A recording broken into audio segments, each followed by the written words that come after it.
How to enable Face ID in IG trading application.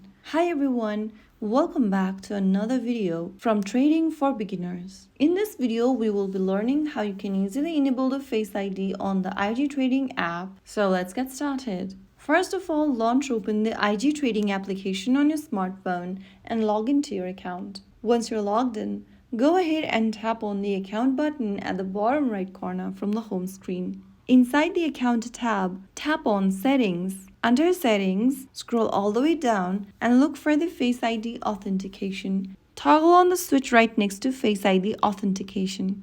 In the pop-up, click on Allow to scan your Face ID on your iOS device. Once you are done with it, you have turned on the Face ID authentication on your IG trading app. This is quick and makes your login more secure and convenient. You can access your trading account just by looking at your phone from now onwards. So there you have it. If you found the video helpful, don't forget to like, share and subscribe to our channel.